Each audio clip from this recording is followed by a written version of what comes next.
Hello, everybody. Welcome to the BiggerPockets Money Podcast, where we interview Chris Hutchins from All the Hacks and talk about all the finance hacks for the holiday season. Hello. My name is Mindy Jensen, and with me, as always, is my stuffed after Thanksgiving dinner co-host, Scott Trench. Thanks, Mindy. It's great to be here and feast on life hacks, tips, and tricks for the holidays with Chris Hutchins today.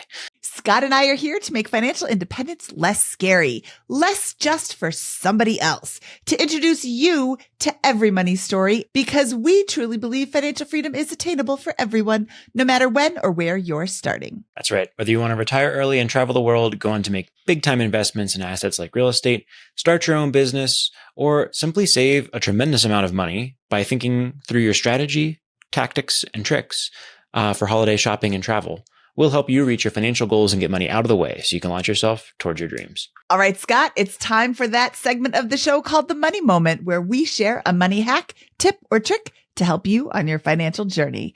And today's money moment is drink more tap water. Did you know that the average water bottle is $1.29?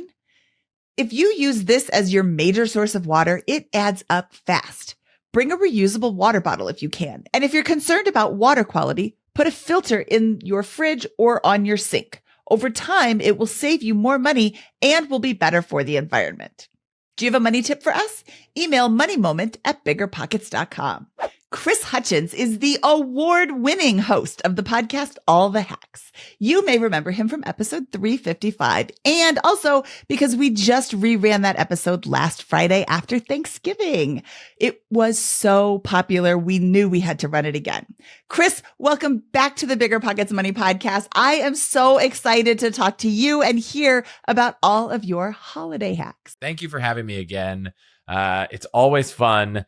Every time we have a conversation. It's always fun every time we have a conversation. But Chris, for those of us who haven't had as many conversations with you as I have, can you remind our listeners who you are and tell us a little bit about your podcast, All the Hacks? Yes, I am one of those crazy optimizers that builds a spreadsheet for everything. Now it's actually mostly in Notion, where I just collect all the information with the quests that I have to upgrade and optimize my entire life. I do that and publish it and share it with the world at All the Hacks, which is my podcast and newsletter.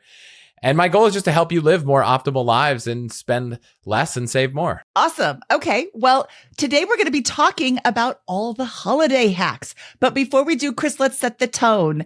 What does your family do for the holidays? Gosh, we've gone through a lot of evolutions here. So we started with, my wife and I, we would just alternate families. One family, next family, one family, next family. And my family, I was always pushing us to go on a trip for the holidays. And her family, I think there's more siblings and siblings with kids sooner, that it's always kind of get together, almost always in Colorado, where her family's from, and it's a big family ordeal. So it seems like every year it's either Colorado with family or push to take a trip with my family. All right. So, how do you manage this? What are some hacks you can use to get your family out to Colorado cheaply, effectively, safely? So I think the biggest holiday travel hack, it's to be flexible. And I know this sounds so ridiculous, like everyone says this, but definitely looking at dates and times to create flexibility. I also think that airports can change the price a lot. And so in the mountains in Colorado, as you know, like maybe you don't want to pick an airport that's 3 hours away and get stuck, but there are a lot of other places in the country where if you were flying to, I used to fly to DC all the time. And it was so expensive. And some years it was like half the price to fly to Baltimore, which is like a 40-minute drive instead of a 10-minute drive. But if you could save $1,000 for a family to flying, an extra 30 minutes out of the way, whether you're renting a car or asking family to pick you up, I think it can be a worthwhile alternative. So when you go to Google Flights, it's really easy to go and search from multiple airports. And so I think for a lot of trips, especially if it's a work trip and it's just you would never consider driving an hour out of the way. But if you were going on a week-long trip over the holidays with 4 people, where your total flights could be $2,000 or $7,000 for everyone, all of a sudden you're like, well, maybe I drive an hour and a half. And fun times, those hour and a half drive might end you up at an airport where parking is even cheaper. And, it could end up actually saving you even more. So I would say definitely look at other airports, because sometimes there could be great deals that way. The big other thing you can do, and this is true for dollars or points, is nowadays post-pandemic, most flights have become flexible to the point that you can cancel them and get credit without having to pay any fees. And if you used points, a lot of times it's cancel, get your points back with no fees. So we recently had a trip planned to go to Mexico. The flights were on Alaska, and one of the flights changed. And anytime a flight changes, this is like your best. You should be so excited if your flight changes by like an hour. And it's amazing. So just sit on it. Even if the change is fine, make sure when you log in, never click that button. It's like, I accept the change. Because what happens is if anytime your flight changes, depending on the airline, by an hour or more, you can usually change your flight, cancel your flight, or anything for free. And we called Alaska and we said, hey, Alaska, yeah, that 1 hour time change isn't going to work. Can you cancel our flights? They canceled them. No credit, full refund, saved $150 per person for 4 people, which was awesome. So what are some common ways we can all save during the holidays? Let's start with the holiday season. How do we make our dollars go further during shopping? Should we be looking for coupons? Do we set price alerts to monitor gifts like you set price alerts for your travel? So I'm going to back up because I found that the holidays for me got to this point where it just felt like it wasn't about the holidays. So I remember a moment where I got an email and it was like, hey, we haven't gotten your Christmas list yet. Can you go send it? And I was like, okay. I really don't like Christmas lists personally, and because I feel like it's just me sending you a list of the stuff I want to buy. And if now I've got to wait a month to get it. And if I wanted it and I really needed it, I would have bought it. And if I don't need it, I don't really want to waste money on it. And so the proposals I had started with were a total flop, and they were a bit extreme to make a point. But my extreme proposals were like, well, if this is how it works and everyone just comes up with a budget, what if we all just write our budgets in a spreadsheet and we net out how much we each want to spend on each other? And then if I want to spend 120 on you and you want to spend 99 on me, then I'll just Venmo you $21. And everyone was like, well, that's horrible. Of course it's horrible. I'm trying to make a point here. So we've done a few things. In some families, we said, let's just eliminate sibling gifts. Like we all have enough things. Let's do that. Or each person can pick a charity and we can all just donate to that charity or something like that. If you want to like keep the spirit alive, you have got kids, you don't want to have no one opening gifts for even the adults. We've done, we divided my wife's family up into 4. We have 3 siblings and parents, and each one picked one of the others randomly, and we got one gift. So other than gifts for the grandkids and the kids, everyone just got one gift.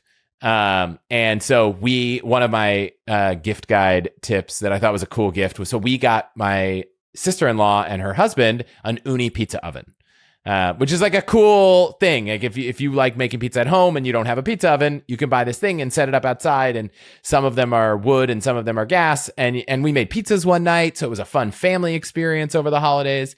But it was just one gift.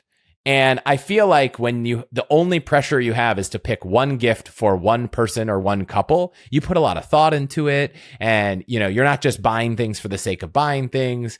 And so that cut back on all the financial and mental overhead of the holidays and made it about this really special thing, which I think is what I want, or what most people want. Is it's about, expressing your kind of love and appreciation for people. And you could do that without gifts. But if you want to do gifts, maybe if you limit the number, limit the amount, limit the people who are getting them, it can make it a little bit more back to what I think it's supposed to be. And so before we get into shopping hacks, I think sometimes the holidays can devolve into, well, we've got to buy everyone all these gifts. And I don't know. A lot of us, I think, if we're frugal and optimal and we manage our own lives well, we don't have a ton of things we need. And it ends up just buying people stuff for the purpose of buying them stuff. I don't know. Have you guys felt any of that ever? I'm curious. Oh my God, you are speaking my language. I do not like Christmas traditionally because it is this obligation to buy somebody something,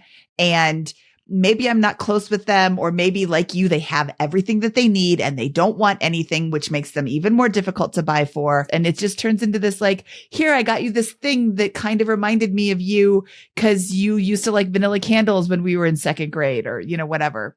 It's just this like it's an obligation. I love the story about the pizza oven where not only do you gift it, but then you get to use it right away. And it's this experience gift. It's not just, here's a thing. Thanks for being in my life. Like it takes a lot of the joy out of it. I have advocated for years, my husband and I together have advocated for years on both sides. Let's not do gifts anymore. Let's just get together. And we're literally the only ones on either side of the family that doesn't want to do gifts. We do kind of a white elephant, or a Secret Santa on one side of the family and white elephant on the other side of the family, traditionally. So that helps with that. And then inside, baby's first Christmas was last year. She was much more interested in the box than the whatever we ended up getting her. So I think that'll be the same this year, but next year I think that'll be particularly fun to do a lot of those. But yeah, I think it can be really stressful when you have to pick out 7 different gifts for 7 different people, and these 2 people won't care very much. This person will care very greatly about what gift you get them. Yeah, it can add stress to the holiday instead of making it a wonderful experience sometimes. That's the other point, is that there's some people on your list are going to be highly offended if you don't get the perfect gift while simultaneously not giving you any clues at all. But that doesn't mean that you're not going to give gifts. There are a lot of people listening who are like, I'm going to give gifts. If I'm buying something, I've got like a whole checklist to make sure that we're getting the best deal. So let's assume that even though there are ways to kind of make Christmas about what it's about, or make the holidays, whatever holiday you celebrate, what it's about, there are still ways to save money when you're doing it. So let me share how I think about buying gifts, at least when they cost an amount that it's worth this time, right? If you're buying someone something that's $8, I wouldn't go through this process. But anytime I'm looking to buy something, I'm looking at a handful of things. So first, where's the best price? I think a lot of us just assume Amazon's always the cheapest, but if you plan the holidays in advance, you don't need to get your gifts in 2 days or 1 day from Amazon Prime, and Amazon's not always the best price. So I would say Google Shopping is pretty good at this, showing you a bunch of other retailers online that will sell a thing. Obviously, keep in mind the return policies and if that matters to the type of gift you're buying. So one is finding the best price.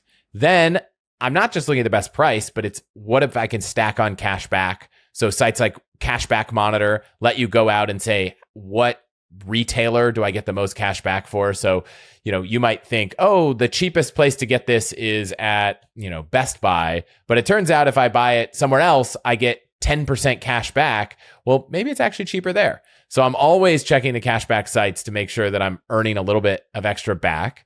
And by the way, fun hack, if you play the points and miles game, you can take your Rakuten cash back and say, don't pay me cash back, but pay me Amex points, which if you play the points and miles game, you should be able to get more than a cent of value from Amex points. And so 100% of my Rakuten cash back gets shoveled into my Amex points balance. Okay. What is this cashback website that you're talking about? Because I've never heard of this before. So if anyone's ever used Rakuten, it's like you go to Rakuten and they have all these retailers that are like, oh, if you buy from Nike today, you get 10% cash back. And so you either click the link on the website or you install the browser extension. And when you're browsing, sometimes it'll even pop up and say, hey, on this site, you get 10% cash back. You click the link, it refreshes the page, and now 10% of that purchase you get back. So that's the general principle.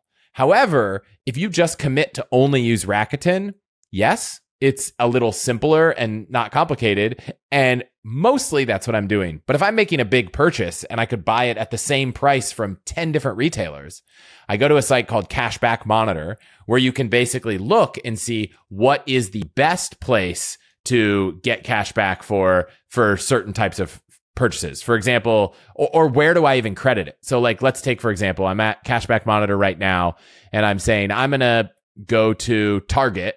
Well, actually, let's use something that's a little bit like more obscure that you might be buying from. So let's say Chewy, which is like a place that you can buy dog food and that kind of stuff. And it's like, well, if you go to Rakuten, you're not even going to get any cash back. I don't even see them on this list. But if you go to Top Cashback, you're going to get 4%. And if you go to the American Advantage shopping portal, you get 1 mile per dollar. And if you go to the Chase Ultimate Rewards portal, you'll get 2 points per dollar. And so for different retailers, the best place to funnel your cash back might be something else. So I always like to check if you're about to spend a lot of money, where can you get the most cash back? Okay, so to rapid fire. So I'm going to buy something online. Yes, I'm going to get the most cash back. Yes, I'm going to find the place with the best price. Yes, I'm going to use the card that gives me the most points so that I earn that also, because all these things stack, right? You can stack earning points on your card, earning cash back on a site like Rakuten or another one you find on Cashback Monitor. Yes, I'm going to see if there's a coupon. There's a bunch of browser extensions to find coupon codes. If you can't find one, just live chat the site and be like, hey, are there any offers? And sometimes they'll say, oh, we have a 10% off coupon. Let me apply it to your cart, which has happened to me. Or, oh, someone once told me, we don't have any discount codes, but if you just search on Twitter, you'll probably find people sharing our referral codes, which give you 20% off. And I was like, oh, I didn't think about that. I'm embarrassed that I didn't think about that given what I do for a living. But so I'm just going to stack all these. And on the rare occasion, there are sites. The ones I know most are Home Depot, Lowe's, and Crate and Barrel, where you can get all these coupons when you change your address or when you attend a webinar or something. And people that don't want to go through the process of this sell them online. And so there was this website, I'm going to check if it still exists, called deals.com.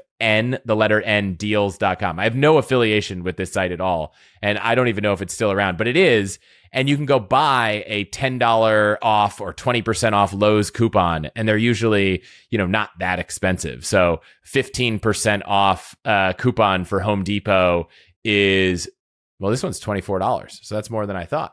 But you could buy these coupons. So if you're going to go buy patio furniture like we were, and you're going to spend hundreds of dollars and you can go buy a coupon that'll save you 10% for a few bucks, might be worth it. And so my goal is relative to how much you're spending, put in the effort to see how many kind of deals and discounts you can stack. And if you do it right, you bought it at the cheaper place, you got the cash back, you used the best credit card to earn the most points, and you went ahead and found a coupon to get the best price within that store. What percentage total savings is this on average for you? I would say at most, you'll probably get, let's say 30 to 40% off. And on average, it might be, let's call it 5 to 10. Okay. So this is very serious dollars here, especially, if you,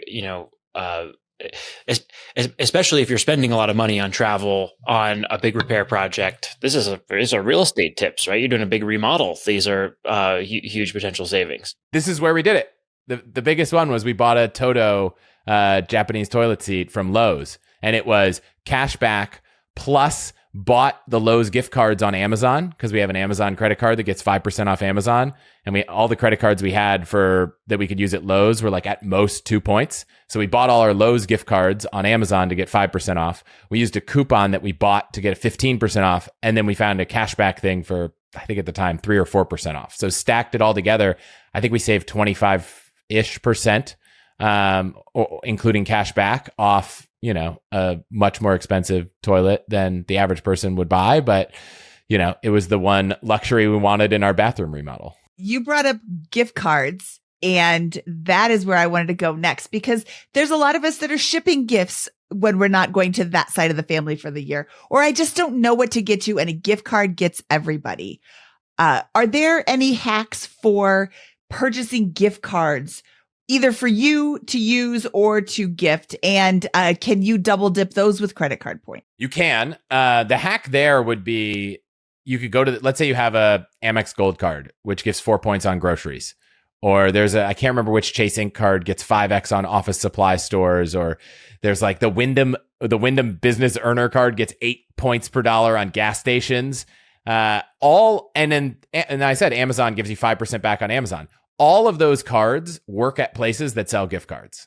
So, I wouldn't necessarily buy the gift card on the website of the company as much as I would go to the grocery store and buy the gift card for 4 points per dollar with my Gold Amex, or to the office supply store with a card that gives 5% back at office supply stores. So if I'm going to buy a gift card, I'm going to find a place that sells that gift card at, a retailer that I get more cash back on.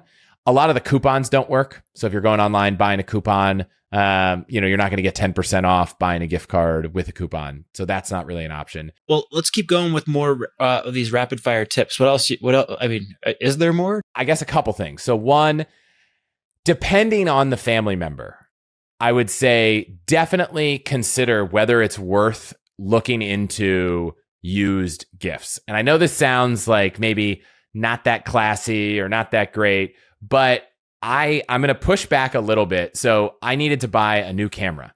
And so I wanted this particular camera I have a little studio back here. We did a couple in-person interviews. It was like $700 at Best Buy or anywhere you buy it online, plus tax. And it ended up being like about $800. And I was looking on Facebook Marketplace, and there was someone that had the camera in box, didn't want to pay the restocking fee, and was selling it for $600. So saved about $200 on a camera. And did it come with the gift receipt? No. Was it completely unopened and never used? No. But maybe the savings you would get for buying a gift like that for someone lets you give them a gift that is far better than the gift they would have gotten. And so if I had gotten that same camera, but not with the box and maybe a couple years old, maybe it would have been $400. So if you were looking to get someone a gift, I would say know your audience, but there are a lot of savings to be had buying things secondhand that being secondhand doesn't really matter. Like a new bicycle for your kids. Our daughter has a Womb bike, which is these very expensive children's bicycles, but way less expensive if you buy them online. In fact, I think that I found a deal on one. I found a deal so good that we bought the next one. So one that she's not going to need for like a year or two is sitting in our basement.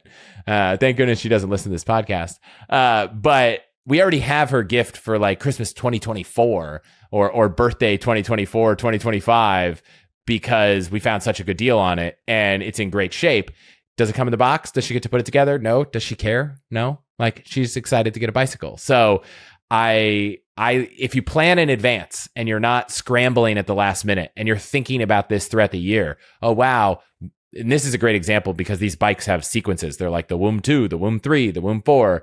Like, if you know you're going to want to get one of these in the next 12 months, just keep an eye on it, see a good deal, scoop it up. There's an extension for the browser called Keepa, which will show you like how is the price trended on Amazon. So sometimes you'll be like, wow, this thing's always $20 and right now it's $30. Like, maybe I should wait a little bit. Or it's always $50 and right now it's $30. I should buy it. And so again, I think, planning ahead is a great way to save on all of this, both on flights, travel, gifts. I don't know. Maybe it could be cool to share any other ideas people have, whether they're gifts or experiences. I'm going to be writing and emailing out probably before this goes live, All the Hacks gift guide. I did one last year. There's probably 20 or 30 things on it that throughout the year I've thought, wow, this makes a great gift. Wow, this is really a cool experience. I'm going to put it at allthehacks.com/gift guide because I haven't put it there yet, but that URL will redirect. But to the extent either of you have ideas here, I'm curious if there are a few things around the house or that you've bought or used or love. Could be clothes, could be gadgets, could be practical things that you'd be like, wow, this makes a great gift. My mother-in-law is a really great gift giver, and she got me a knife that I never would have bought myself. It is, I swear it never needs sharpening, but it does actually need sharpening. It's an amazing knife and it stays sharp forever. And then, when it starts to get a little bit dull, I give it a couple of swipes on my Samurai Shark knife sharpener. And then it's like really, really sharp. It's like the best knife I have ever used in my whole life. I love to cook. And I opened it up and I was like, oh, it's a knife. And then I started cutting it. I'm like, oh, it's really a knife. I better tuck my fingers back so I don't cut off my fingertips. And it was such a great gift for somebody who cooks. It was fantastic. It was probably really expensive, and I never even asked how much it was. And pajama pants, because I'm always cold. Yeah, my gift is Viore joggers, which are like not pajama pants, but like the most comfortable, soft joggers in various styles that we've given lots of times for the holidays. But I've got a few others. Because I am writing this gift guide, I have some thoughts. So I'm going to share a few more while Scott comes up with a few. I'm going to inspire you. So the number one clicked gift in the email I did last year for the gift guide was a Coravin, which is a wine tool where you can basically take a wine bottle and it sticks a needle through the cork, lets you pour out a glass or two of wine, and then takes it off and the cork reseals. So you can, and it replaces as you're pouring I think it's argon gas in the bottle. So basically, let's say you don't want to drink an entire bottle. You got a nice bottle of wine. You want to have a glass or two. You don't need to open it. And so you could pour out 2 glasses and then 6 months later, pour out 2 more glasses. And it's a few $100s. So it's like definitely not a cheap gift to throw in a stocking, but it was the number one pick, not the number one pick, but at least from link click data, it was the thing more people clicked on in the last one.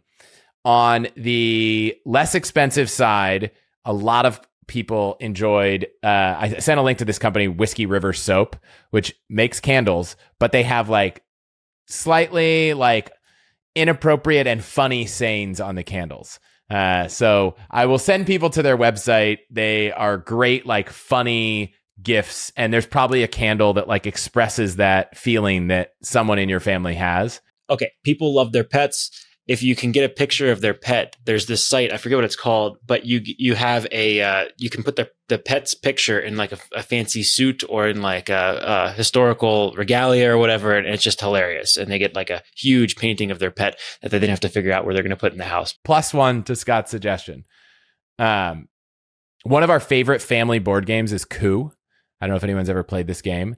It's up to 6 people. If you've ever played Mafia or Werewolves in like a large group, it's kind of I don't even know how to explain it, but it's a little bit of bluffing. But because it's quick and fun, we were bringing this card game. We went on a family trip to the beach and we just brought the card game. It's like, oh, waiting for our table at dinner, playing Coup. Sitting on the beach, playing Coup. Sitting in the lobby, waiting for someone to come down, playing Coup. I'll give you one more here. We have a game that we play as a family called One Night Ultimate Werewolf, which is just very fun. It's kind of like one person's the bad guy and you got to figure out who they are and everyone has to deceive each other with it. So if you like One Night Ultimate Werewolf, you will love Coup. They're in the same family of bluffing and deception. And, you can't, it doesn't work well if you have a very sensitive family because you're calling each other out all the time. But if you can get over that, I think it's great. Yeah, those are fun. I'm going to pick that one up this year for the holidays. That's great. $13 on Amazon, but I'm going to beat that price as a personal challenge with your suggestion. Yeah.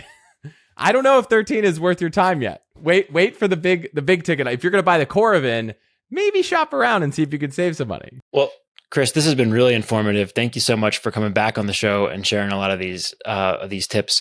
There's a worldview that goes into the way you approach this kind of stuff, which is already, maximizing for happiness, and it comes with a lower price tag in a general sense. And then a really great tactical approach to optimizing at each stage when you do have to spend money. So I think it's really admirable. It's probably saving a lot of people a lot of time and money and helping them be happier in the process. And really appreciate you coming on and sharing your energy and wisdom with us today on the show. Yeah, thanks for having me. And I would just encourage everyone, find a way to make the holidays about what you really want it to be about. Take 5 minutes before you even think about saving money, spending money, or anything, and say, what do we want to get out of this holiday season?